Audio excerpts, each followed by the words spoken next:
বরণ করে নিচ্ছেন আমাদের জিয়ারুল ভাই। তিনার জন্য একটু বড় করে হাততালি হোক। এক এক করে আমাদের ব্লাড সেন্টার, জমিপুর ব্লাড সেন্টারে যিনারা কর্মকর্তা প্রতিনিয়ত মানুষের কাছে লিপ্ত থাকেন, সত্যি আমরা খুব গর্বিত। এরপরে আমাদের মাসুদ স্যারকে আমাদের বরণ করে নিচ্ছেন আমাদের জিয়ারুল ভাই। তিনাকে সম্বর্ধনা জ্ঞাপন করছেন, তিনার জন্য একটু জোরে হাততালি হোক। সত্যি আমরা খুব গর্বিত, আমরা এত সুন্দর একটি যে পরিকল্পনা রক্তদান শিবির অনুষ্ঠানে তিনাদেরকে কাছে পেয়েছি। তারপরে আমরা রাজকুমার ভাইকে, শিক্ষা ভট্টাচার্যকে আমরা ম্যাডামকে পেয়ে গেছি। আমাদের সমীর ভাই বরণ করে নিচ্ছেন, তিনার জন্য একটু জোরে হাততালি হোক। তিনাকে সম্বর্ধনা জ্ঞাপন করে নিচ্ছেন।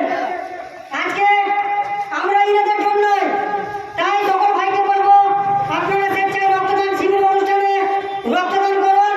তারপরে আমরা সে আমাদের রাজকুমার ভাই, তিনি প্রতিটা জায়গায় রক্তদান শিবিরে তিনি যান। তিনার ব্যবহার খুব সত্যি খুব গর্বিত আমরা, তিনাদের খুব ব্যবহার ভালো। তাই তিনাদের জন্য একটু বড় জোর করে হাততালি হোক। আপনারা সত্যি জানেন জমিপুর মহকুমা হাসপাতালে যেভাবে রক্তের ঘাটতি, তাতে আমরা খুব